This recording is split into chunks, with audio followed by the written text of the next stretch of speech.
Assalamualaikum warahmatullahi wabarakatuh. Salam sejahtera bagi kita semua. Welcome back to my channel. Kembali lagi dengan aku Yura.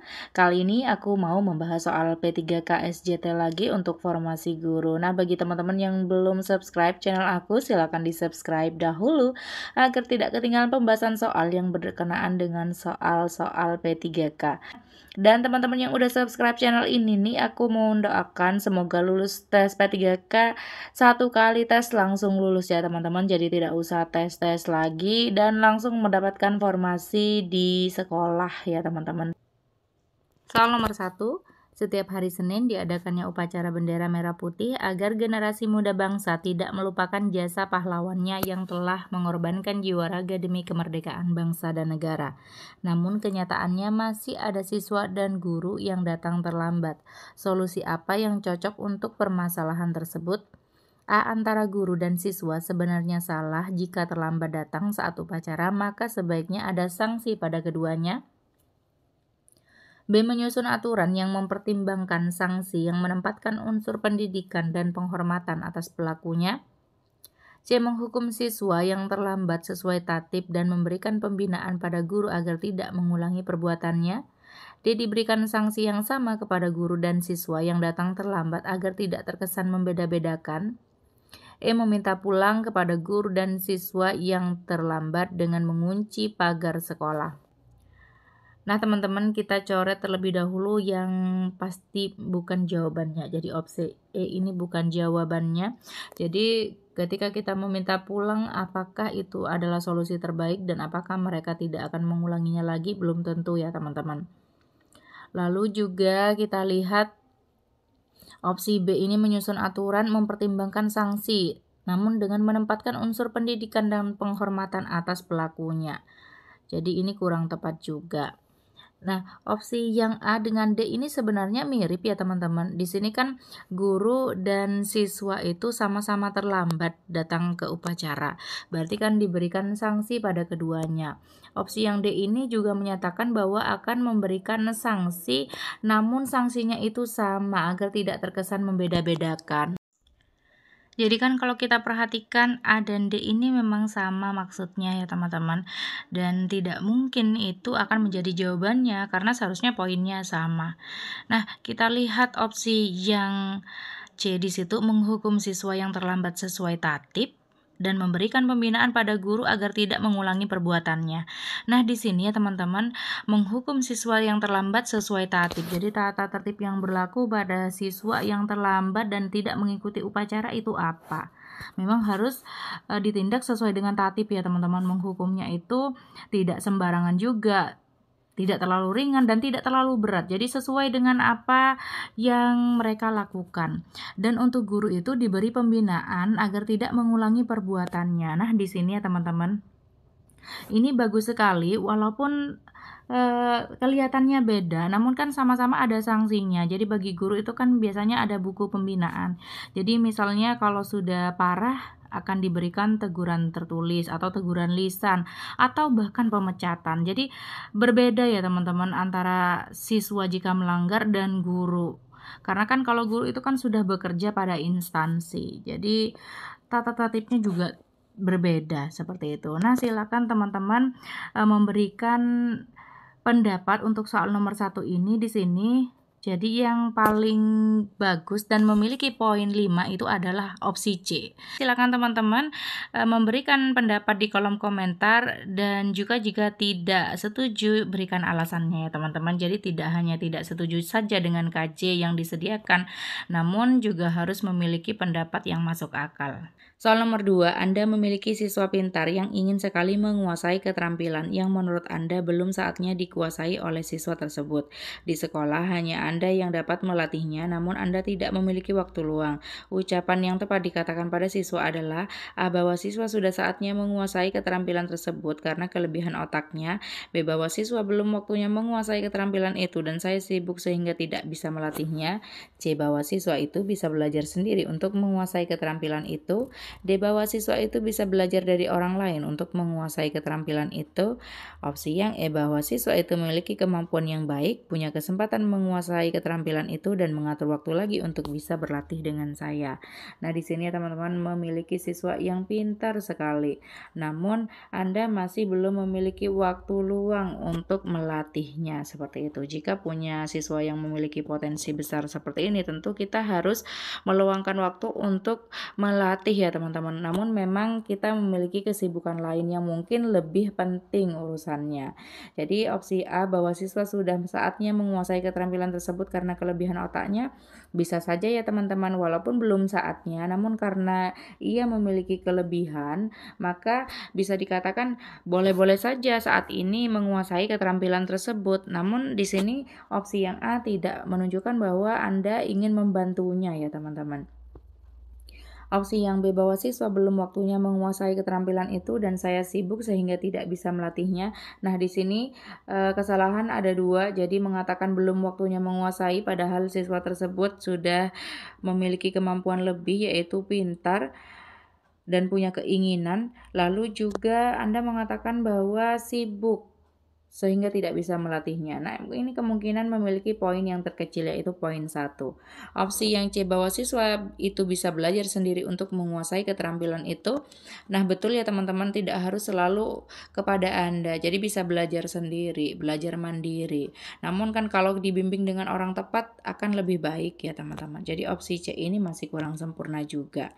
Tidak menunjukkan Anda ingin membantu. Opsi yang D, bahwa siswa itu belajar dari orang lain untuk menguasai keterampilan itu. Ini sama ya teman-teman. Jadi yang paling baik adalah opsi yang E, karena di sini menunjukkan bahwa Anda akan mengatur waktu lagi untuk melatihnya. Jadi opsi yang E ini memiliki poin 5. Soal nomor 3, seorang siswa menunjukkan perilaku bandel dan senang melakukan pelanggaran tata tertib di sekolah. Hal ini diprediksi karena siswa mendapat salah pengasuhan dan kurang perhatian dari orang tua. Orang tua memanjakan dengan uang saku berlebihan dan kebebasan dalam pergaulan sehari-hari. Sebagai guru, apa yang Anda lakukan? A, mempertemukan siswa dengan orang tuanya agar disadari kesalahan selama ini dan mempertimbangkan penyelesaiannya. B, memanggil orang tua untuk mendiskusikan perihal kenakalan anaknya dan menemukan solusinya. C, memerankan diri sebagai teman terdekat siswa agar lebih mudah membentuk memecahkan masalah siswa. D, memberikan pengertian kepada wali murid untuk lebih perhatian dan tidak memanjakan anak. E, perilaku siswa sebagai bagian perkembangannya yang diyakini akan dapat diselesaikan keluarga siswa yang bersangkutan.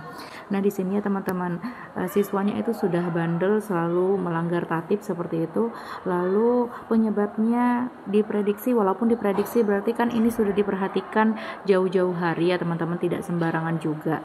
Nah, di sini diketahui berarti kan kesalahan orang tua ya teman-teman. Jadi kurang perhatian karena memanjakan juga seperti itu. Lalu juga sering memberikan uang saku berlebihan dan kebebasan pergaulan sehari-hari yang menyebabkan anaknya bandel di sekolah.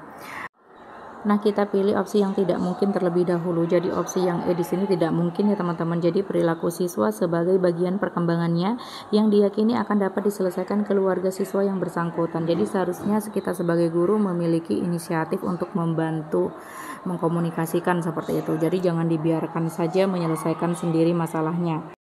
Opsi yang C, memerankan diri sebagai teman terdekat siswa agar lebih mudah membentuk memecahkan masalah siswa.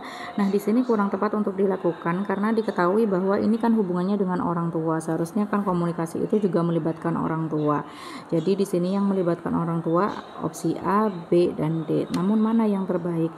Nah, di sini ya teman-teman, yang terbaik itu adalah opsi yang B. Jadi memanggil orang tua untuk mendiskusikan perihal kenakalan anaknya dan menemukan solusinya. Jadi mendiskusikan ini bagus banget untuk menemukan solusinya agar anaknya itu tidak bandel lagi. Nah, apa bedanya dengan opsi A? Kita bandingkan ya teman-teman. Kalau opsi A ini kan mempertemukan siswa dengan orang tuanya agar disadari kesalahan selama ini. Jadi kita kan sebagai guru hanya memfasilitasi pertemuan itu. Namun kan sebenarnya di rumah mereka juga sering bertemu ya teman-teman. Apakah dengan hanya mempertemukan akan didapatkan penyelesaian? Jadi kan lebih kepada mendiskusikan dengan orang tua seperti itu ya teman-teman, daripada hanya mempertemukan. Untuk opsi yang di situ memberikan pengertian kepada wali murid untuk lebih perhatian dan tidak memanjakan anak. Jadi sebenarnya ini maksudnya sama, namun pemilihan katanya itu lebih bijaksana opsi yang B. Jadi dengan kata mendiskusikan untuk tujuannya yang baik ya teman-teman, menemukan solusi terhadap masalah anaknya. Jadi di sini opsi B ini lebih baik daripada opsi yang lainnya. Soal nomor 4, Anda memiliki beban belajar yang tinggi dalam seminggu. Di samping itu, Anda menjadi salah satu pengurus inti koperasi sekolah untuk mensejahterakan warga sekolah. Apa yang Anda lakukan? Nah, di sini beban mengajar ya teman-teman seharusnya, karena kita sebagai guru. Opsi yang A, saya berbagi tugas dengan pengurus inti lainnya dalam mengelola koperasi sehingga tidak mengganggu tugas mengajar. Nah, di sini sudah betul ya teman-teman, sudah sempurna, karena walaupun kita memiliki tugas lainnya yaitu sebagai salah satu pengurus inti koperasi sekolah, tujuannya juga bagus ya teman-teman untuk mensejahterakan warga sekolah. Namun tugas utama kita adalah mendidik siswa, mengajar, itu menunjukkan bahwa kita profesional, bertanggung jawab terhadap tugas kita. Maka silahkan tugas itu dibagi-bagi dengan pengurus inti lainnya dalam mengelola koperasi agar tetap bisa mencapai tujuannya, yaitu mensejahterakan warga sekolah, sehingga tidak akan mengganggu waktu tugas mengajar. Berarti di sini kan Anda masih sangat memperhatikan tugas mengajar Anda dan tidak ingin meninggalkannya. Jadi opsi yang A ini sudah bagus. Opsi yang B, saya mengutamakan tugas mengajar dengan sedikit mengabaikan tugas sebagai pengurus koperasi sekolah, ini tidak. Jadi ada kata mengabaikan tugas tambahan. Opsi yang C, saya melaksanakan tugas mengajar yang diselingi dengan melaksanakan tugas-tugas pengurus koperasi sekolah. Nah, ini dibandingkan opsi yang B masih mending opsi yang B, namun lebih baik opsi yang A. Opsi yang D, saya melaksanakan tugas mengajar yang diselingi dengan melaksanakan tugas-tugas, ini sama ya teman-teman, opsi yang C dengan D. Opsi yang E, saya mengutamakan tugas pengurus koperasi, ini tidak. Jadi yang paling bagus adalah opsi yang A. Kita dahulukan mengajar dengan cara apa? Membagi-bagi tugas dengan pengurus inti lainnya. Kan harus bekerja sama ya teman-teman. Soal nomor 5, terdapat siswa yang mengeluhkan kepada guru bahwa dalam tugas kelompok sering dipaksa teman-temannya untuk menyelesaikan tugas itu sendirian. Hal ini karena siswa tersebut selain pandai juga anak orang berada, sehingga kebutuhan-kebutuhan dalam mengerjakan tugas mudah dipenuhi. Menanggapi hal tersebut, Anda A, memfasilitasi pertemuan anggota kelompok agar tidak terjadi pemaksaan dan semua anggota berkontribusi dalam mengerjakan tugas kelompok. B, meningkatkan pemantauan proses kerja kelompok dan menginformasikan hasil evaluasi serta keterlibatan setiap anggota dalam kerja kelompok. C, memberi teguran kepada siswa-siswa yang enggan terlibat dalam kerja kelompok agar tidak mengulangi perbuatannya. D, merekomendasikan kepada guru bimbingan dan konseling untuk mengajarkan keterampilan bekerja sama pada kelas siswa tersebut. E, menyuruh siswa tersebut menerima saja perlakuan teman-temannya daripada mereka membulinya. Nah, di sini kita eliminasi yang nggak mungkin dulu ya teman-teman. Opsi yang E ini tidak, menerimanya saja. Jadi itu adalah perbuatan yang tidak baik namun disuruh menerima. Opsi yang D, malah melimpahkan kepada guru BK, seperti itu, ini juga salah. Nah, opsi yang C ini teguran kepada siswa yang enggan terlibat dalam kerja kelompok. Ini juga sebenarnya kurang tepat ya teman-teman. Nah, jadi di sini yang bagus antara A dan B. Kita lihat yang A, memfasilitasi pertemuan anggota kelompok agar tidak terjadi pemaksaan dan semua anggota berkontribusi dalam mengerjakan tugas kelompok. Nah, di sini masalahnya kan seringkali dipaksa oleh teman-temannya seperti itu ya teman-teman. Jadi mengerjakan tugasnya itu sendirian. Karena memang anak tersebut pandai.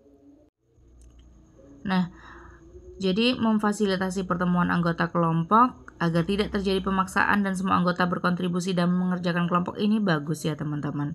Ini bisa dilakukan, jadi dipertemukan seperti itu. Namun kita bandingkan dengan opsi yang B, meningkatkan pemantauan proses kerja kelompok dan menginformasikan hasil evaluasi serta keterlibatan setiap anggota dalam kerja kelompok. Nah, mana yang lebih berdampak?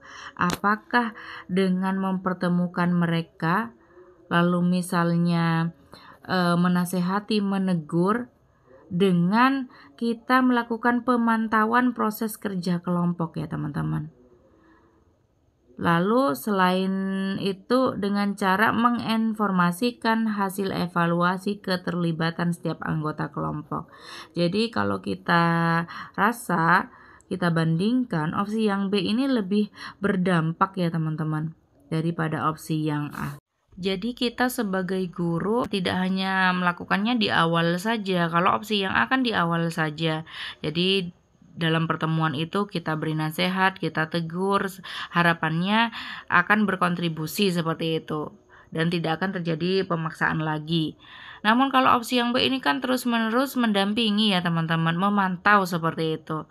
Karena kelompok tersebut akan terus menginformasikan hasil evaluasi berdasarkan keterlibatan setiap anggotanya dalam mengerjakan, siapa yang mengerjakan dan siapa yang tidak. Nah, yang tidak mengerjakan ini mungkin konsekuensinya tidak mendapatkan nilai yang sama dengan teman yang lainnya atau dipanggil dan diberi teguran seperti itu ya teman-teman. Jadi di sini yang lebih berdampak dan nyata kita terlibat dari awal sampai prosesnya hingga akhir itu adalah opsi yang B. Soal nomor 6, Anda diberikan amanah sebagai ketua panitia penerimaan siswa baru dengan sistem zonasi. Daya tampung sekolah Anda 120 siswa. Kebetulan calon siswa urutan 120 ada 2 calon siswa yang skornya sama. Salah satunya adalah keponakan kepala sekolah. Tetapi pada saat pendaftarannya kalah dulu dengan calon siswa yang bukan keponakan kepala sekolah. Hal apa yang akan Anda lakukan? A. Menerima keponakan kepala sekolah meskipun mendaftarnya lebih dulu daripada calon siswa lainnya.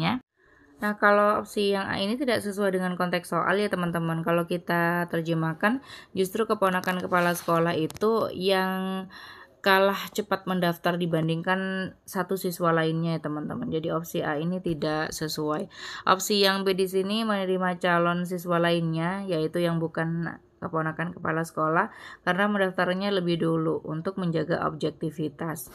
Nah, jadi ini juga bukan jawabannya ya teman-teman, karena dalam penentuan siapa yang akan kita terima itu tetap harus berdasarkan musyawarah mufakat. Opsi yang C mengusulkan pada pimpinan untuk menambah daya tampung menjadi 121 agar keduanya diterima. Nah, ini tidak bisa ya teman-teman, karena udah jelas daya tampungnya 120, jadi ini tidak bisa dilakukan seperti itu. Jangan terkecoh. Jadi misalnya kalau di dunia nyata itu mungkin, karena kan hanya nambah 1 bangku aja, jadi mungkin saja. Namun kalau di soal sudah disebutkan seperti itu, maka kita jangan langsung mengusulkan agar menambah ya teman-teman. Nanti jatuhnya kita akan dikatakan mau menyelamatkan keponakan kepala sekolah tersebut. Jadi ini hanya pengecoh saja. Opsi yang D, mohon maaf kepada kepala sekolah karena keponakannya tidak dapat diterima sebagai siswa baru, ini juga bukan. Nah, yang paling bagus itu adalah opsi yang E, seperti yang aku sampaikan sebelumnya, mau diterima mau tidak, lalu juga mau menambah kuota, itu harus berdasarkan rapat panitia dan juga musyawarah mufakat dari panitia ya teman-teman. Jadi keputusan yang diambil itu lebih objektif dan dapat dipertanggungjawabkan. Bukan karena itu keponakan kepala sekolah, bukan karena lain dan lain sebagainya. Seperti itu ya teman-teman. Mungkin ada yang bertanya-tanya, mengapa harus mengadakan rapat panitia dulu? Kenapa nggak langsung dinyatakan tidak diterima saja walaupun anak kepala sekolah? Kalau misalnya kita adakan rapat lagi, berarti kan itu sudah tidak objektif. Kita melihat bahwa dia keponakan kepala sekolah, maka seharusnya tidak diterima, malah kita masih adakan rapat. Tidak ya teman-teman, karena di situ kan skornya sama. Jadi sama-sama berhak. Perbedaannya hanya karena waktu mendaftar. Jadi tidak ada ketentuan berdasarkan waktu juga ya teman-teman. Jadi kalau misalnya ada ketentuan siapa yang lebih dulu walaupun skornya sama itu yang akan masuk baru. Namun karena tidak ada ketentuan dan skornya sama, jadi kita harus rapatkan bagaimana keputusannya. Jadi untuk menambah kuota, untuk menerima dan menolak itu tetap harus melalui musyawarah mufakat. Untuk panitia PBDB itu kan memang ada teman-teman, dan juga pasti selalu mengadakan rapat untuk evaluasi, bisa disampaikan di situ masalah tersebut. Soal nomor 7, sekolah Anda pada akhir libur semester mengadakan studi tur ke luar kota selama 3 hari dan Anda menjadi salah satu guru pendamping kegiatan studi tur itu. Sesuai rencana rombongan, studi tur akan tiba di sekolah hari Minggu sore pukul 5. Setelah hari Senin adalah hari pertama masuk sekolah, tetapi karena sesuatu dan lain hal rombongan baru tiba kembali ke sekolah hari Senin pukul 3 pagi. Beberapa guru berencana untuk izin tidak masuk pada hari pertama karena kelelahan. Apa yang akan Anda lakukan? Tetap masuk sekolah meskipun tidak seharian sebagaimana hari biasa. Nah, di sini walaupun kita tetap sekolah ya teman-teman, namun ada meskipun di sini. Jadi tidak perlu ada syarat kalau kita melakukan kebaikan. Jadi kata namun, meskipun itu jangan dipilih ya teman-teman. Itu pengecoh saja walaupun sebenarnya kita masih mau melakukannya. Opsi yang B, tetap masuk sekolah sebagaimana hari-hari biasa meskipun banyak guru-guru yang izin. Nah, opsi B ini sejauh ini lebih baik daripada opsi A. Opsi C, menyarankan kepada para guru yang berencana tidak masuk untuk tetap masuk sekolah. Nah, tidak perlu ya teman-teman. Jadi kita urusi kita sendiri. Jadi tidak perlu menyarankan kepada guru yang memiliki rencana tidak masuk. Sebenarnya mereka memiliki hak memutuskan apa yang akan mereka lakukan ya teman-teman. Walaupun yang mereka lakukan itu tidak benar. Opsi yang dia menyampaikan kepada kepala sekolah agar menghimbau para guru untuk tetap masuk sekolah, ini juga tidak usah dilakukan ya teman-teman. Jadi kita bertanggung jawab terhadap diri kita sendiri. Opsi yang menyarankan kepada peserta didik yang ikut studi tur untuk tetap masuk sekolah, ini juga tidak. Jadi yang paling tepat di sini yang mengatur diri sendiri itu adalah yang B. Kita tetap masuk sekolah sebagaimana hari-hari biasa meskipun banyak guru-guru yang izin. Jadi opsi B itu adalah dengan poin 5. Nah, yang terakhir adalah kuis, namun kuisnya adalah kuis manajerial. Anda adalah seorang ASN di sebuah pemerintah daerah. Anda dikenal baik oleh pimpinan karena mampu menyelesaikan assignment dengan sangat baik. Suatu hari pimpinan Anda sedang berada di luar Jawa untuk kunjungan dinas, sedangkan ia harus menandatangani salah satu dokumen penting, yaitu berupa surat perintah membayar. Dan dokumen itu mendesak dan harus segera ditandatangani karena jika melebihi norma waktu, maka pembayaran tersebut tidak akan diproses. Pimpinan sudah memberikan izin kepada Anda untuk memalsukan tanda tangannya, maka sikap Anda selanjutnya adalah A. Meminta orang lain memalsukan tanda tangan, B. Menunggu hingga pimpinan datang, C. Memalsukan tanda tangan, D. Menyusul pimpinan keluar kota walaupun pekerjaan terbengkalai.